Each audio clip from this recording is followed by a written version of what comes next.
I'm learning a great deal today. I'm very excited to be here and honored. Thank you, Superintendent Freya. I'm here to talk a little bit about education and what that means for me in my school. I'm principal of I guess it's a pretty big school, in an elementary school in Staten Island, in Stapleton. Education is born out of the need to really move knowledge from one generation to the next. It's in place to ensure the success of a community, of a society, of a civilization.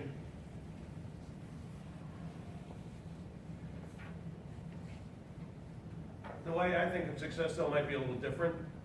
It's not really about test scores. It's maybe bigger in many ways.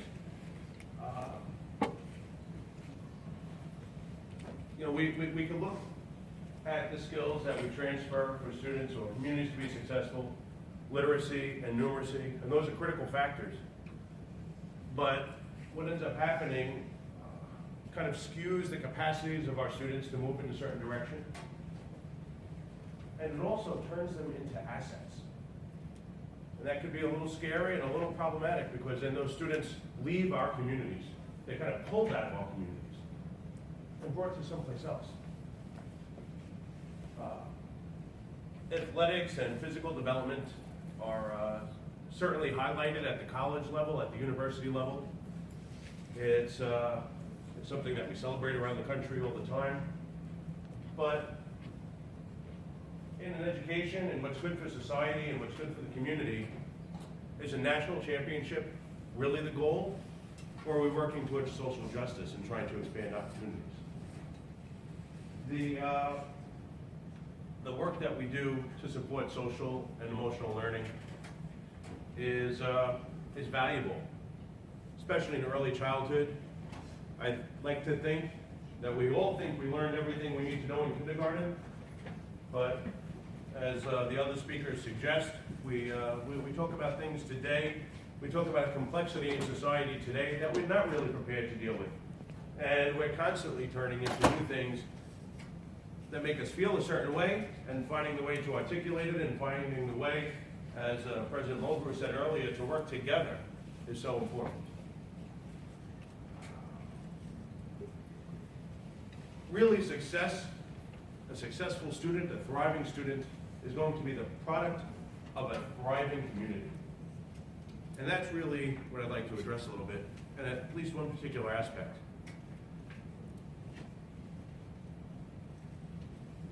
A thriving community, my school is a community school, so let me talk about that for a second. The community school really focuses on the academics, the social, the emotional, the physical, the civic, and the moral. It's a school set up to ensure that a whole community thrives based on the work that's being done in the school with the community for the students. In New York City, we are lucky to have a collection of community schools, some of them designated by a few different organizations. The DOE has put several together. The UFT has supported some. Children's Aid Society has supported some. There are a couple of hundred community schools, or close to a couple of hundred community schools in different capacities.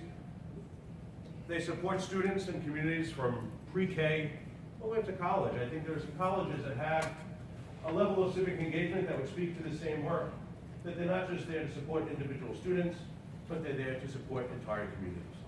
And the work they do speaks to that.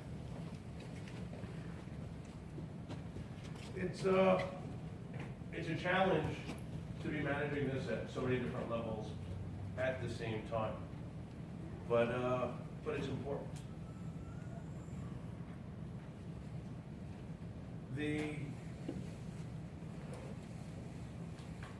I'm trying to stay connected to all the points that I wanted to make sure I was working on. I'm accustomed to notes in hand, and this is a slightly different venue for me. As a principal, I speak to staff and students all the time. Here it's a little more challenging. The work that we do every day connects our students to the community, and we have different ways that we bring it all together. Let me tell you a little bit about myself. I attended the school where I am currently the principal about 40 years ago. And I graduated from a high school probably about 4 miles away from this school.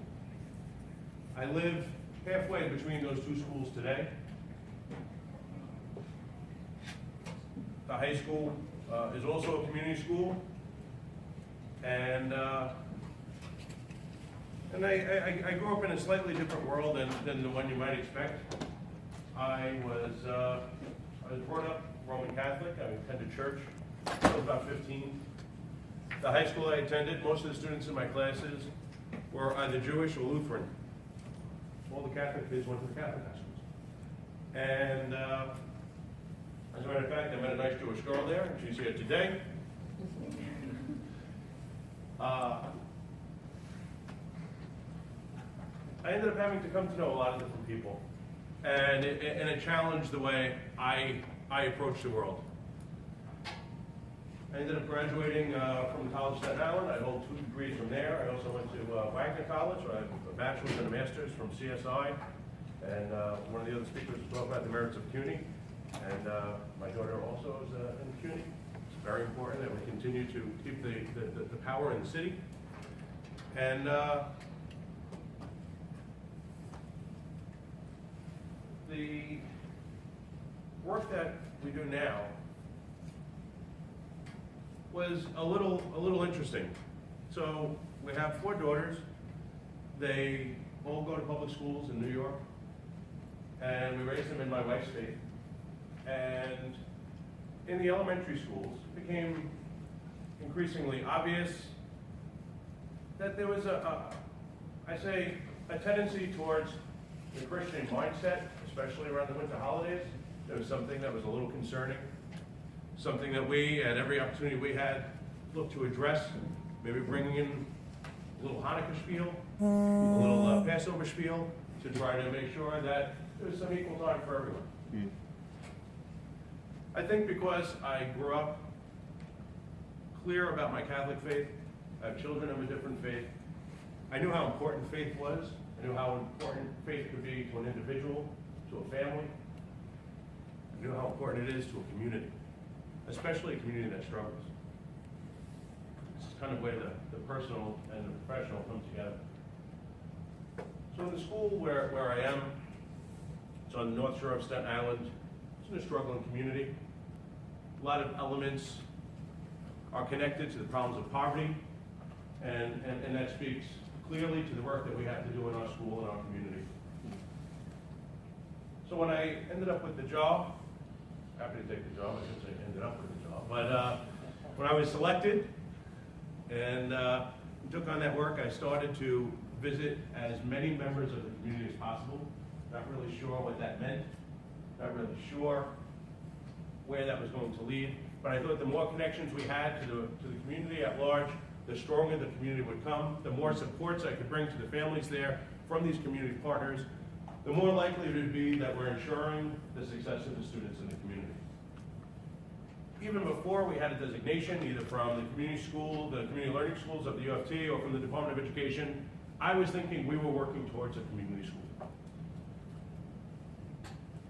Early on, I arranged a meeting with Reverend Dr. Pastor Carolina of the First Central Baptist Church in the community. We had a very nice conversation, sat down for about an hour and a half, where I'm from, what the backgrounds are of the students that we're working with, who we're working with in the community. He invited me for a service a couple of weeks later. I went with my family, my wife, my 4 daughters, at a Baptist church service, early June. I think we received more hugs that day than I did every other day of my life put together. Every person in the congregation came up to us, welcomed us, made us feel fantastic. I walked out there with a smile on my face, and I said to my wife, this Sunday morning service was better than most of the Friday nights of my life. And Friday nights were pretty wild for a couple of years. But it was kind of the beginning. Shortly after that, I met with Reverend Maggie Howard at Stapleton UAME Church.